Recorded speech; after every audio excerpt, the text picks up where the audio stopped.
가마원이 있었던 고화도로 향했다. 목포 앞바다 고화도에 있었던 가마원도 가마원이란 말을 쓰지 않고 목포 학원이란 명칭을 썼다. 수용시설이라는 딱딱함을 탈피하기 위해 학원이란 말을 써서 부드럽고 친근한 느낌을 주려는 의도였다. 목포 학원이 있던 고화도 가는 배 안에서 그 당시 목포 학원에 있었던 문영만 씨를 만날 수 있었다. 그러나 안타깝게도 그는 당시 목포 학원에서 교관의 구타로 한쪽 고막이 터지는 바람에 지금도 왼쪽 귀는 듣지 못한다고 했다. 최근까지 공생제환으로 쓰이던 이곳이 목포 학원이다. 1924년에 문을 연 최초의 가마원이었다. 지금도 당시 건물 모습이 일부 남아있다. 5동의 숙소에는 10살 안팎의 원생 50여 명이 분산 수용되어 있었다. 대부분 집이 없거나 집을 나와 거리를 배회하던 배고픈 소년들이었다. 여기에 수감된 원생들은 일본인 교사에게 소학교에서와 같은 교육을 받았다. 주로 일본어를 익히고 일본 역사를 공부하는 시기였다. 그러나 생활은 엄격했다. 한국말을 한다거나 섬을 탈출하려는 사람을 교관들은 용납하지 않았다. 반항하는 원생들은 근신실이라는 좁은 방에 가두어 다른 원생과 격리시켰다. 한평남씩 됐다는 근신실은 가마원 속의 형무소나 다름없는 곳이었다.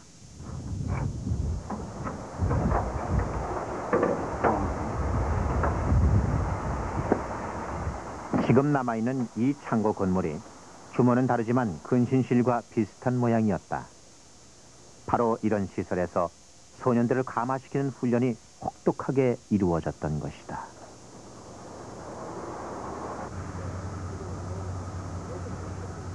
새벽에 운동을 많이 했어요. 운동을 그렇게 여러 사람들이 운동을 그렇게 심하게 시켰다. 아침마다 여기서 조에 하는 운동장이고 여기서 수국보다 공사하고 노는 데고 그래서 그렇게 아침마다 조회 시간에 꼭 체조를 해요. 체조를 해요. 일본 사람들이 그럽니다. 하늘날 빠져나갑니다. 그러니까 저 체조하기 전에는 저 산을 막 그냥 저 마을까지 아주 그냥 구보를 시켜가지고 그래가지고서 이제 여기 물속에 들어가서 하루 반성을 해요. 오늘 이제 말하자면 우리가 지금 우리 교회 다니는 것도 그 교회나 똑같았다. 잘못한 거 다 그날 한 것을 거기서 반성하고 또 오늘 또 하루하루 지내는 것을 이제 감사히 이제 이렇게 어떻게 해주시라고 이렇게 하고 말이야. 초창기 가마원은 소년을 감화시킨다는 목적하에 어린 소년들을 식민정책에 적합한 사람으로 교육시키는 데 주력한 것으로 보인다. 그러나 목포학원의 성격도 점점 변질됐다. 1941년 태평양 전쟁 발발로 일본의 정세가 급박하게 바뀌기 시작했기 때문이다. 전시하에서 일본은 온 국력을 군사력 강화에 쏟았다. 모든 물자가 전쟁터로 나가면서 생활은 더욱 궁핍해졌다. 그 와중에도 그들은 만약의 사태에 대비해 요새화를 수놓았다. 임진왜란 당시 이순신 장군을 승리로 이끌었던 천연요새 고화도도 예외는 아니었다. 섬 곳곳에 10여 군데나 파놓은 동굴은 당시의 상황을 잘 말해주고 있다. 고화도를 요새화시키면서 일제는 목포 학원생들을 규모가 큰 함경도 원산으로 이주시켰다. 대도하던 한장 심을 때 우리가 이제 이 학교 가마원 전체가 이북 원산으로 이사 갔어. 말하자면 여가 작은 집이가 원산이 큰 집이었어. 그때는 뭐냐면 군인들이 여기 주둔지를 한다고 그때는 군인 권리 안 있었어. 군인 주둔데 그 군들이 많이 줘. 군들이 다 그놈들이 일본 놈들이 파는 거예요. 그러나 전쟁이 막바지에 달하면서 일본의 패색도 점점 짙어졌다. 일본군의 희생자가 많아질수록 그들은 더 많은 군인이 필요했다. 식민지 청년들이 학도병으로 징용으로 전쟁터로 끌려갔다. 그리고 궁지에 몰린 일본은 더욱더 전쟁에 필요한 인적 물적 자원 조달에 혈안이 됐다. 이 무렵 조선 소년령이 만들어진다. 1942년 3월에 발표된 소년령은 표면적으로는 가마령을 강화시키는 법규였다. 연구가 불확실한 소년들을 더 많이 가마원에 입소시키고 그 대상도 18살에서 20살까지로 범위가 확대됐다. 분명 그 속에는 어떤 음모가 도사리고 있었던 것이다. 소년령이 발표될 무렵에 설립된 또 하나의 가마원이자 마지막 가마원이 바로 선감학원이다. 이곳에 태평양 전쟁의 여파는 직접적으로 다가왔다. 가마원 설립 당시 200여 명의 원생이 들어온 이후 계속해서 원생들이 줄을 이었다. 7, 8살부터 심지어 20세가 넘는 청년들까지 가마원생이 됐다. 이렇게 선감도에 들어온 원생은 해방 전까지 적어도 500여 명 이상이라고 전한다. 이들은 여기서 일본의 황국 신민화 교육을 받았다. 그리고 거기에는 군사 교육까지 병행됐다.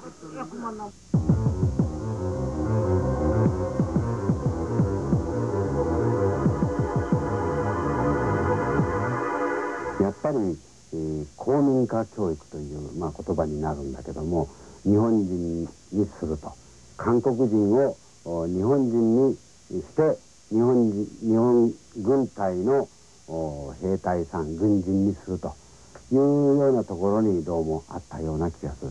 それはなぜかというと、その戦艦学園のその教科の中に軍事教練槍でついたりそういう教練が入っていたから、おそらくそういうことだと思うし、もう一つには富国強兵という日本の言葉があるんだけども、そういうみんな男を全部軍隊に出すんだ、軍人にするんだということですね。だからそれは어린 소년마저 군대에 보내려고 했던 그들의 의도는 총독부 소년계 판검사 회의 기록에서도 나타난다. 1942년 7월 21일부터 이틀 동안 열린 회의에서 소년령의 목적을 노골적으로 드러내고 있다. 이 문서는 조선 총독부가 1942년 3월에 조선 소년령을 공포해 놓고 소년계 판검사들을 모아서 그 운용을 위한 대책을 회의하는 내용이 수록되어 있습니다.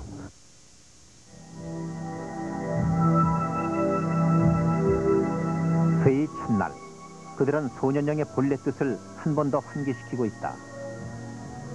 조선 소년령을 실시하여 사회 반여가를 보호 육성한 다음 대동아 전쟁의 인적 자원, 곧 전사를 확보한다는 것이다.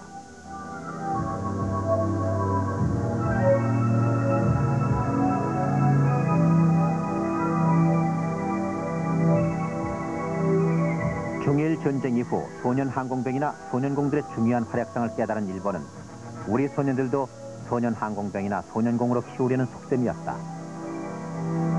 소년병들은 최전방 전선에서 죽음을 당하는 총알바지였다.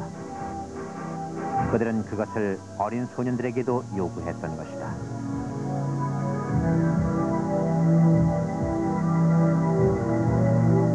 대동아 전쟁의 전사로 키우기 위해 일본이 선택한 곳이 인천 앞바다 감선원, 바로 선감원과 같은 가마원이었다.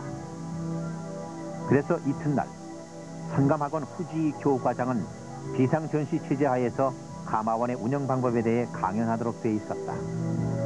그리고 이틀 동안의 회의 기록은 정부 기밀 문서로 전국 시도 경찰서에 배포됐다. 다만 거기서도 후지 교과장의 연설 내용은 빠져 있다. 가장 은밀하게 진행됐음을 짐작하게 하는 부분이다. 누구도 모르게 어린 소년들을 전쟁터의 희생양으로 내보내기 위해 선택된 섬 선감도. 원생들은 언제 희생될지 모르는 위기 속에 살고 있었다. 그 속에서 상상하기 어려운 일이 벌어지고 있었다. 그것은 취재팀이 입수한 한 장의 사진에서도 분명하게 나타난다. 멀리 대부도가 보이는 방암머리에서 일본인 교관과 함께 선감학원생들의 수업 광경을 담은 사진은 1943년 11월 6일 토요일이었다. 지원병, 천황폐하의 고마우신 호의로 우리들도 군인이 되게 해주었습니다. 명예로운 일본의 군인이 되는 것은 더 없는 행복입니다. 나는 몸을 단련하고 마음을 닦아서 훌륭한 청년이 되겠습니다. 그리고 지원병이 돼 천황폐하의 고마우신 은혜에 보답할 것입니다. 어린아이들마저 전쟁터로 보내려고 혈안이 됐던 일본의 마스는 가마원뿐만 아니라 소년 형무소까지 뻗어 있었다. 매일 아침 5시에 기상을 시켜가지고 그 형무소 주위가 약 한 4-5km 되는데 그 주위를 구보를 1시간 정도 구보를 시키더만요. 하루도 빠짐없이 매일같이 그렇게 훈련을 받고 간혹 일주일에 한 2-3번씩 오후에 또 집합을 시켜가지고 총검술이라고 그래가지고 목총을 주어가지고 저걸 총검으로 찌르는 그런 훈련을 받았습니다. 약 한 인원수가 30여 명으로 기억을 하고 있는데 또 남방에 보낸다는 그러한 소문이 있었는데 남방에 총알바지로 일선에다가 투입을 하려고 막 특별히 훈련을 시켰는가 봐요. 전쟁의 소용돌이 속에서 어린 원생들의 노역도 점점 심해졌다. 아이들도 전쟁 물자 공급을 위해 소나무 송진을 채취하고 피마자 잎을 따는 일에 동원되기 일쑤였다. 선감학원도 예외는 아니었다. 노역에 지친 몸은 배고픔으로 이어졌다. 죽 한 그릇에 채소가 약간 들어간 하루 2끼 식사. 가마원의 식사였던 일즙일체는 늘 원생들을 배고프게 했다.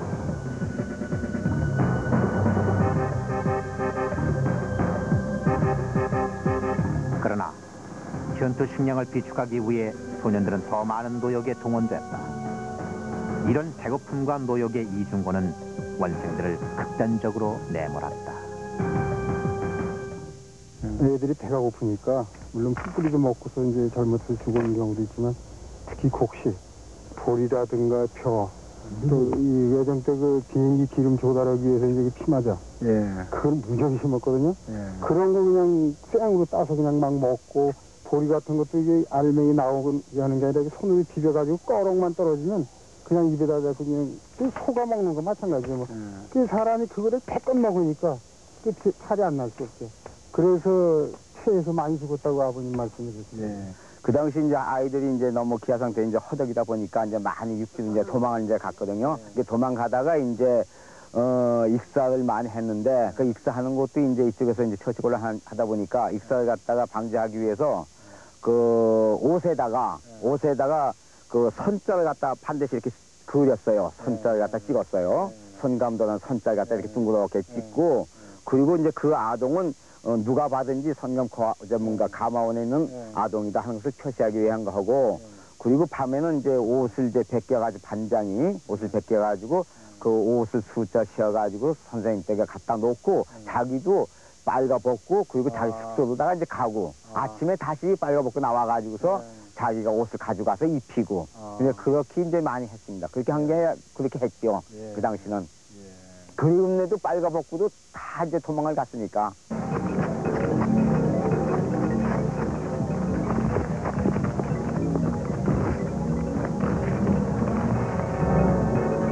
살기 위한 몸부림이 시작됐다.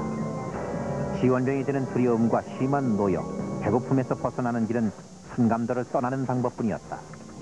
필사적인 탈출은 계속 이어졌다. 죽음과 맞바꾼 모험이었다.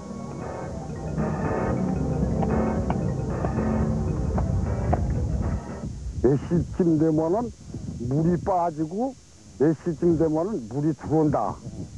이제 그런 걸 알기 때문에 물 빠지는 시간은 이제 이용해서 나가다가 해수욕도 헛지 모르고 하나다. 선감학원에 들어온 500여 명의 원생들 가운데 약 300여 명이 선감도에서 목숨을 잃었다는 주장도 있다.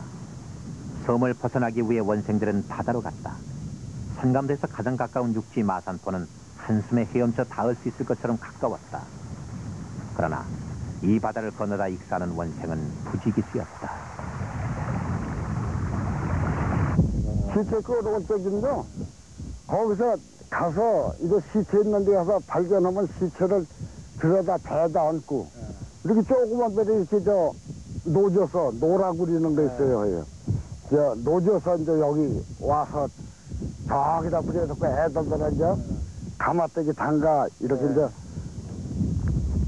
이 가마떼기가 이것만 이렇게만 하면은 막대기를 여기다 끼워요. 이렇게 끼워서 두부리 들고 와서 무거면은 이제 애들 다른 애들 이제 교대하고 그렇게 해서 거기 어저께 묵을 거기다가 또 묻는 거예요. 그러면 뭐죠? 하루에 3명 저기 오면 거기 웬만한 저 선생들을 그냥 다 그거나 무지거든지 모르겠죠 뭐.